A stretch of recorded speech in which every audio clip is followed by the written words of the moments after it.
La bague était petite, une pierre bleue sertie dans de l'or blanc, avec une gravure intérieure si délicate qu'il fallait une bonne lumière pour la déchiffrer. 3 mots en italien, sempre con me, toujours avec moi. Il avait lui-même choisi cette phrase, un dimanche matin où il croyait encore que l'argent pouvait protéger ceux qu'il aimait. Eduardo Villanova ne regardait pas les poignées de main. Il ne l'avait jamais fait. En 42 ans passés à bâtir des empires de béton et de chiffres, il avait appris que ce qui comptait, c'était la poignée de main, pas la main elle-même. Ce qui importait, c'était les contrats, les clauses, les garanties. Les gens étaient imprévisibles, les accords, eux, étaient immuables. Mais ce jeudi après-midi-là, dans le couloir de la clinique privée où il devait signer le renouvellement de son assurance maladie auprès de sa société holding, quelque chose attira son regard vers le bas. Peut-être le bruit d'un plateau qui tombait, peut-être cette odeur particulière dans le couloir, non pas l'odeur habituelle des hôpitaux, mais une odeur douce, presque florale, qui semblait déplacée. Peut-être n'était-ce rien, et il ne saurait jamais ce qui l'avait poussé à regarder cette femme qui passait, une pile de drap blanc dans les bras. Elle était femme de ménage, une 20aine d'années, peut-être une 30aine. Ses cheveux étaient retenus par un élastique vert foncé. Elle portait un uniforme bleu délavé, et ses baskets blanches étaient tachées de javel sur le bout. Elle ne le regarda pas. Elle ne le regarderait jamais. Elle croisait des cadres toute la journée sans chercher à se faire remarquer, car elle avait appris très tôt que se faire remarquer par les cadres n'était généralement pas bon signe. Mais Eduardo vit sa main. La main droite tenait la pile de feuilles par-dessous. Et à l'annulaire droit, pas le gauche, pas l'annulaire habituel, une petite bague, une pierre bleue sertie dans de l'or blanc. Le monde ne s'arrêta pas. Il continua exactement comme avant, le bourdonnement lointain d'un moniteur cardiaque, les pas d'une infirmière, une conversation étouffée derrière une porte. Mais Eduardo Villanova restait immobile dans le couloir, comme si le sol s'était dérobé sous ses pieds, et que la seule chose qui existait était cette bague à une main inconnue, portant des draps souillés dans un hôpital qu'il avait lui-même financé. Il attendit qu'elle tourne au coin de la rue. Puis, il la suivit. Ce n'était pas une course-poursuite. C'était quelque chose de bien plus troublant. C'était la réaction involontaire d'un homme qui voyait, pour la première fois en 2 ans, la preuve que sa fille avait bel et bien existé. Elle s'appelait Isabella. Il avait 23 ans lorsqu'il a disparu. Un matin de mars dont Eduardo s'obstinait à se souvenir comme d'une journée pluvieuse, bien que les relevés météorologiques indiquaient un temps ensoleillé. La mémoire se modifie selon nos ressentis, et non selon la réalité. Isabella n'était pas une enfant facile, elle ne l'avait jamais été. Elle avait grandi dans un mariage qui avait duré 18 ans, fruit de l'inertie et d'une loyauté mal placée, et avait appris très tôt à distinguer les paroles des actes. Elle possédait ce don troublant propre aux enfants de familles aisées qui gardent des secrets. Elle voyait tout. Elle voyait son père jeter un coup d'œil à l'horloge pendant le dîner. Elle voyait sa mère se resservir un verre de vin quand elle pensait que personne ne la remarquait. Elle voyait le chauffeur renvoyé après 15 ans de service sans un mot de remerciement. Elle voyait. Et Eduardo, qui aimait sa fille avec la férocité contradictoire de quelqu'un qui ne sait pas montrer son amour sans le transformer en contrôle, réagit à sa perspicacité comme il réagissait à toute autre menace. Durement. Ce n'était pas de la méchanceté. C'était la seule langue qu'il connaissait. Leur dispute avait de commencer par des broutilles, comme presque tout ce qui finit par devenir irréparable.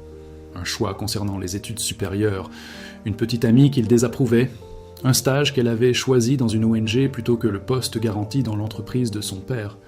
Chaque décision d'Isabella était, aux yeux d'Eduardo, un rejet personnel, et à chaque rejet, il répondait par le silence ou par des mots qui blessaient plus qu'il ne le voulait. La dernière fois qu'ils avaient parlé, il lui avait dit qu'elle détruisait tout ce qu'il avait construit pour elle. Elle avait rétorqué qu'il n'avait jamais rien construit pour elle, mais pour lui-même, et qu'il attendait d'elle qu'elle incarne parfaitement l'image qu'il voulait donner aux autres. Il n'a pas répondu. Elle est sortie et n'est pas revenue.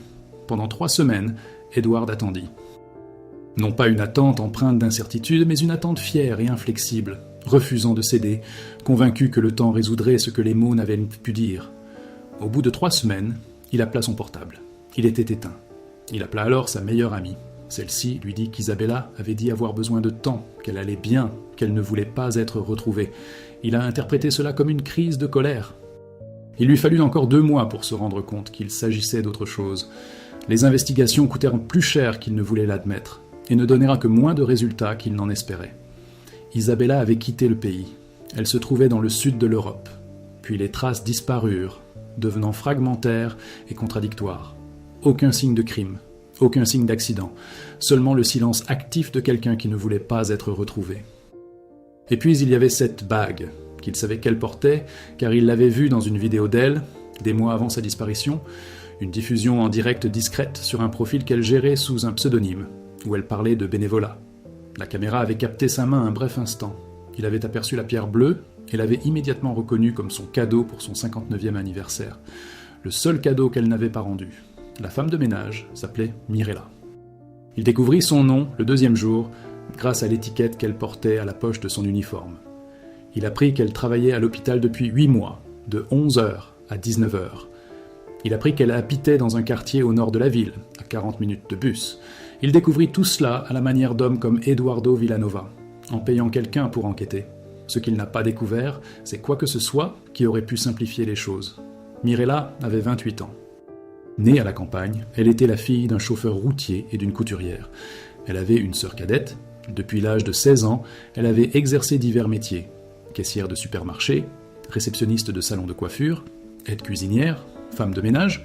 Aucun lien avec la famille Villanova, aucun lien avec Isabella, et aucune explication concernant la bague.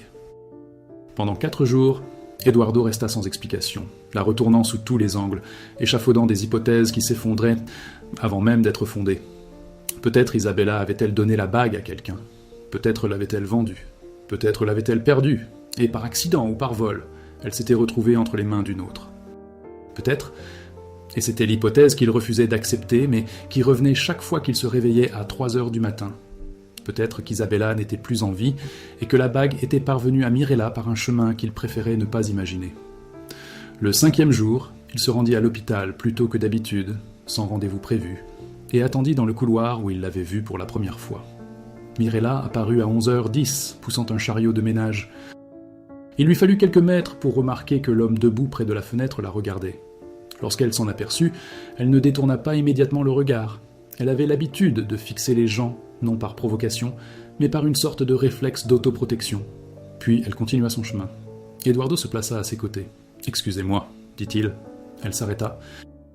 Elle le regarda avec l'expression de quelqu'un qui, habitué aux abordages dans les couloirs, avait appris à évaluer rapidement le danger. Il ne semblait pas dangereux. Il paraissait perturbé, ce qui était différent, mais pas forcément mieux. « Cette bague ?»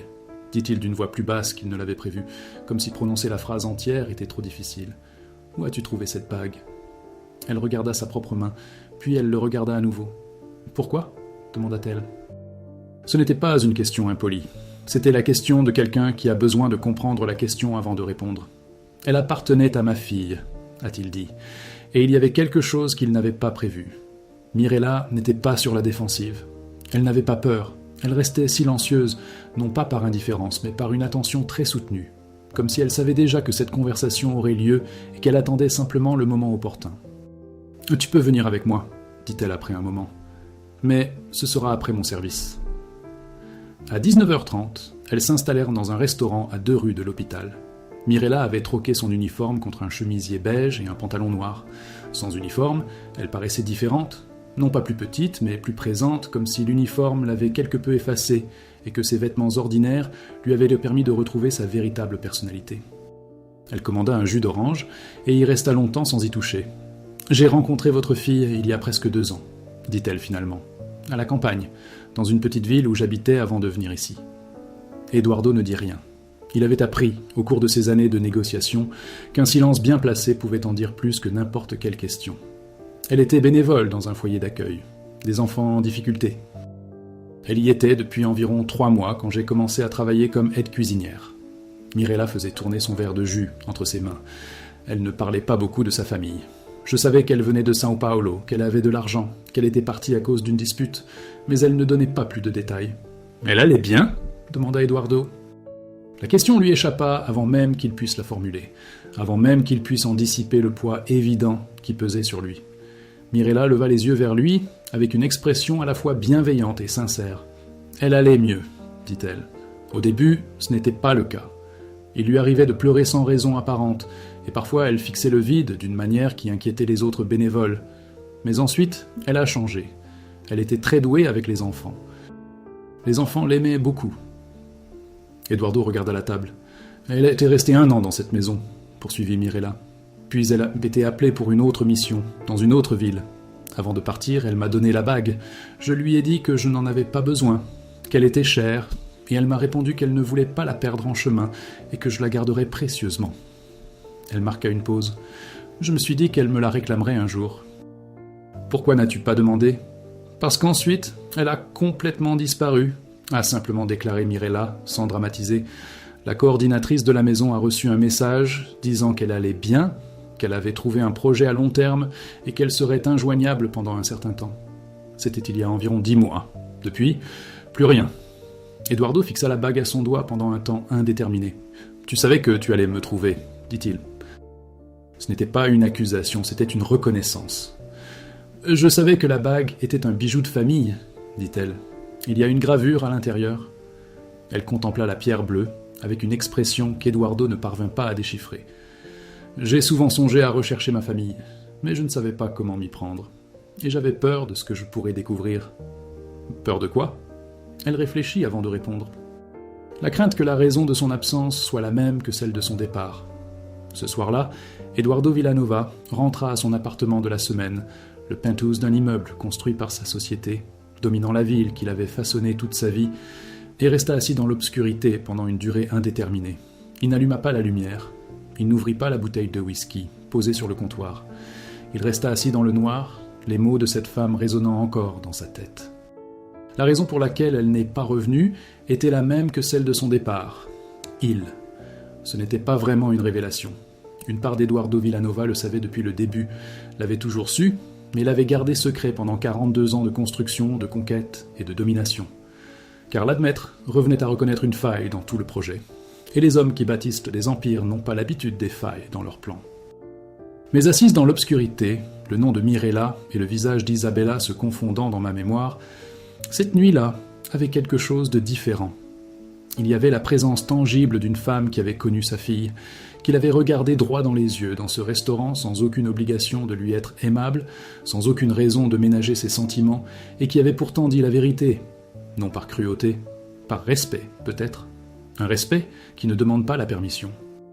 Mirella n'était obligée de rien, elle n'avait rien à y gagner. Elle aurait pu se taire, inventer une histoire plus douce, rendre la bague et retourner à son travail, à ses bus et à son modeste appartement du nord de la ville.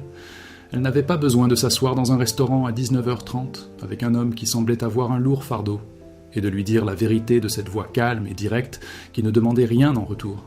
Mais elle l'a fait.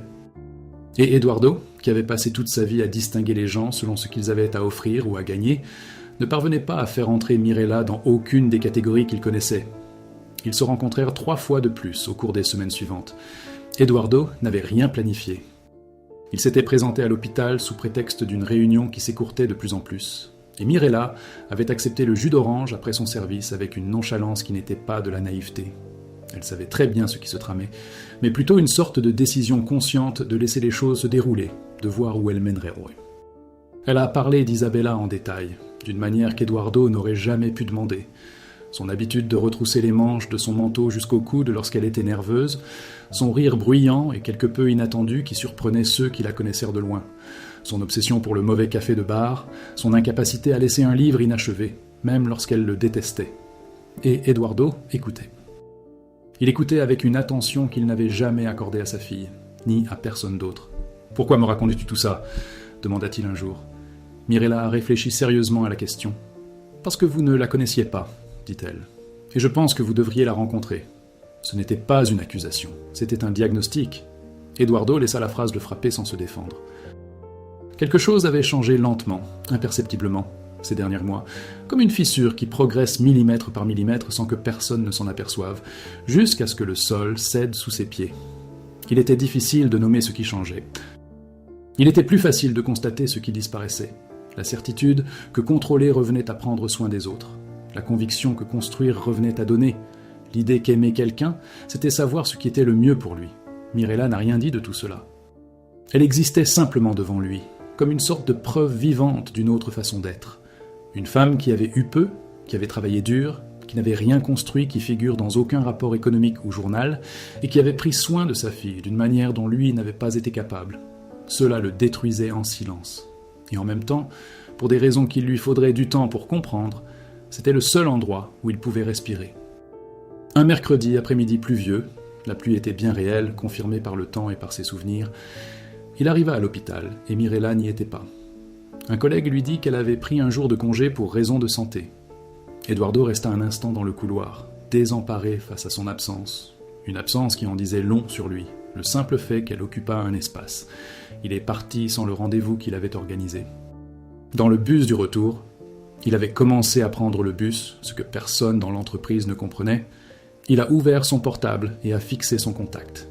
Il avait son numéro depuis des semaines. Il ne l'avait jamais utilisé. Il y avait une limite tacite qu'aucun d'eux n'avait encore franchie.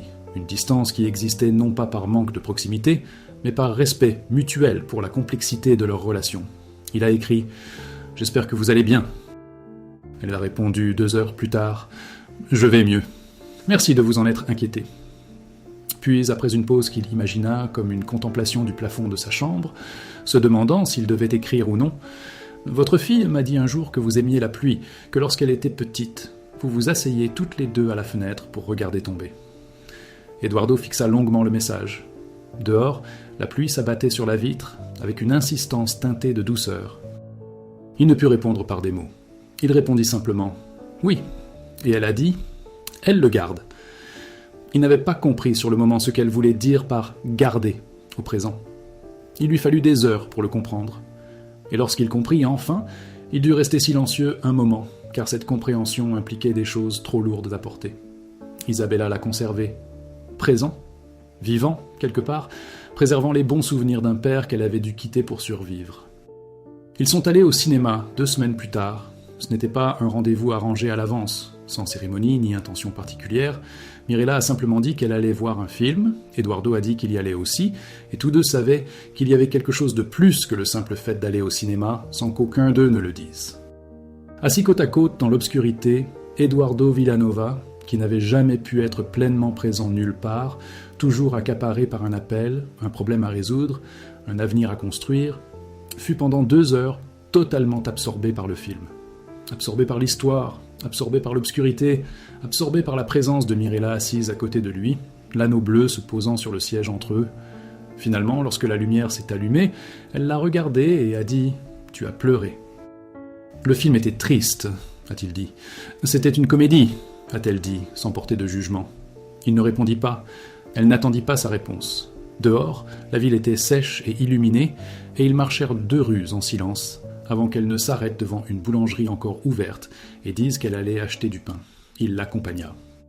Ils achetèrent du pain et du fromage, et s'assirent sur le trottoir, mangeant debout comme si c'était la chose la plus naturelle au monde, ce qui ne l'était pas. Ce n'était pas naturel pour un homme qui dînait dans des restaurants, au nom français et aux serviettes en lin. Mais cela le devenait. « Mirella » dit-il. « Je sais » dit-elle avant qu'il ait fini. « Vous ne savez pas ce que j'allais dire. »« Je sais » dit-elle. Puis, en regardant la rue illuminée, « Et je ne sais pas ce que nous sommes, je ne sais pas ce que l'avenir nous réserve, mais je sais que tu deviens quelqu'un d'autre, et c'est bien. » Elle se tourna vers lui. « Pas pour moi, pour toi, pour elle peut-être. » Eduardo la fixait d'un regard inexpressif, sans défense, sans calcul, sans la carapace immuable de celui qui a consacré sa vie à protéger son œuvre. C'était l'expression d'un homme qui, pour la première fois depuis longtemps, était simplement là. « La bague, dit-il finalement. » Elle contempla la pierre bleue à son doigt. « Elle m'a demandé de le garder, dit Mirella doucement. Pas de le rendre, de le garder. » Un silence. « Je crois qu'elle savait que j'allais te retrouver. » Eduardo ouvrit la bouche, puis la referma. Il y avait des choses qu'aucune langue qu'il connaissait ne pouvait exprimer, et il apprenait que ce n'était pas forcément une perte, que parfois, ce qui ne peut être dit existe plus pleinement que tout ce qui peut l'être. « Chaque fois qu'elle voudra me parler, dit-il lentement, chaque fois qu'elle sera prête, tu pourras dire que j'ai changé. Non pas pour me justifier, mais pour être un fait. » Mirella resta silencieuse un instant. « Je peux te le dire, dit-elle. Mais tu devras me le dire toi-même le moment venu. » « Je sais, et vous devrez accepter qu'elle ne soit peut-être pas prête tout de suite. »« Je sais, » répéta-t-il. Et il y avait quelque chose de différent dans sa deuxième phrase. Une résignation qui n'était pas une défaite, mais cette acceptation qui ne survient que lorsqu'on cesse enfin de lutter contre la vérité. Ils restèrent encore un moment sur le trottoir, mangeant du pain et du fromage, tandis que la ville faisait son bruit incessant. Voiture, conversation lointaine, une sirène au loin, le vent qui bruissait dans les immeubles.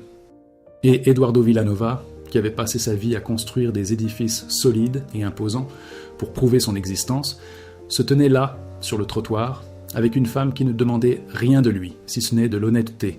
Et il sentit, pour la première fois de sa vie, qu'exister suffisait sans avoir besoin de rien prouver.